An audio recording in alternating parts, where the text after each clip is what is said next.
Adelaida Zapata, and today I will be explaining my lesson plan on tens and ones game. It is for second graders. The lesson objectives are we will be able to count by 10 from any given number below 100, and we will be able to add 10, subtract 10, add 1, subtract 1 from a two-digit number. The TEKS addressed in this lesson plan are 4B and C from the TEKS website. Vocabulary that I will be using here is 10 frames, count by tens, ones, adding and subtracting. Some materials that I will be using for this lesson plan are counters of tens, or tens frames actually. Some that are filled up, some that are not, and then you will also be needing two counters, two player counters like that. A paper clip. It doesn't have to be necessarily a paper clip or two counters, but for me it fulfills the purpose. It's just for the game. You will need a boards of 100. You will also be needing the spinner that goes along with the game. You will also be needing the activity sheet or instruction sheet, of course, which is for you as the instructor. And here it shows the process, the materials, the directions, and different versions of the game in which I will be explaining. If you'd like to make this into a class activity or even a centers or stations or maybe an intervention thing, you could use this sets or boards of 100 to have individuals. So that's just something if you would like to adjust the lesson plan. And you will need a summative assessment sheet like this one, which in this case, this is the one that I will be using to do my summative assessment at the end of the lesson plan. So, the structure of the lesson plan that I use is the 5E model. So, to explain or to engage actually the lesson, I will begin by telling my student that I will show him an image, and he will have to count how many dots he sees in that image. So, the first image I will show to him is going to be a tens frame filled up, and I'm going to give him some time to count, and so he will be able to count 10, and I'll be like, okay, good, let's move on. I will then remove this one and then give him another one. This time I will let him see it for 2 to 3 seconds. I will change it and say, okay, how many did you see?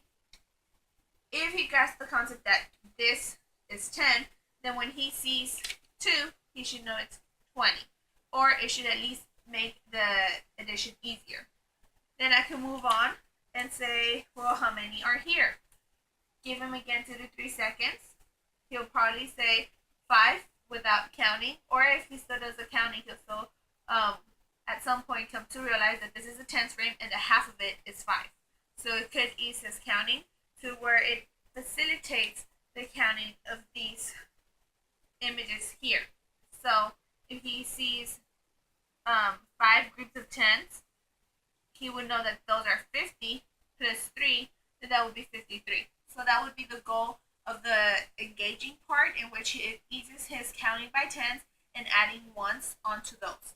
So after we have done the engaging part, we will then move on to the exploring, which is the game.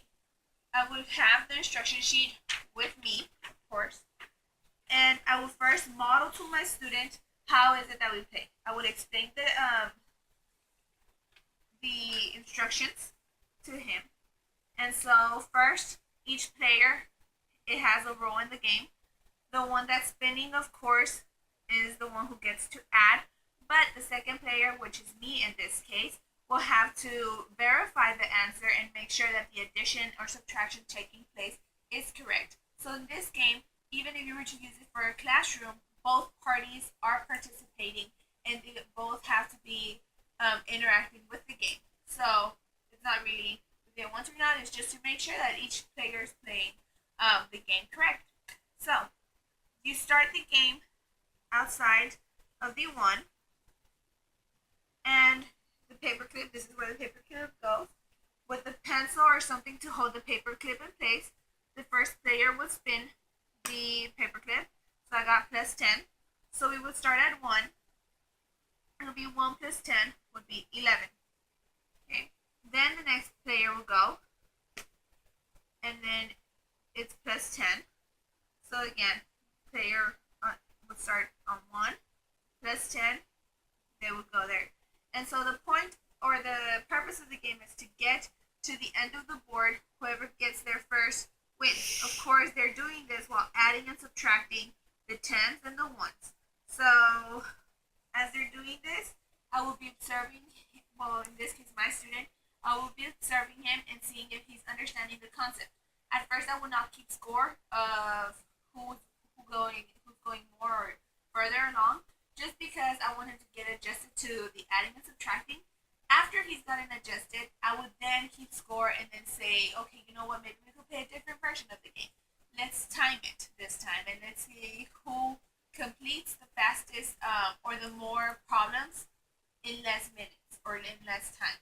Another way to make this a even more interesting game is by making the board bigger, using bigger numbers. So instead of using the boards of 100, you can use the boards of 200 or 300.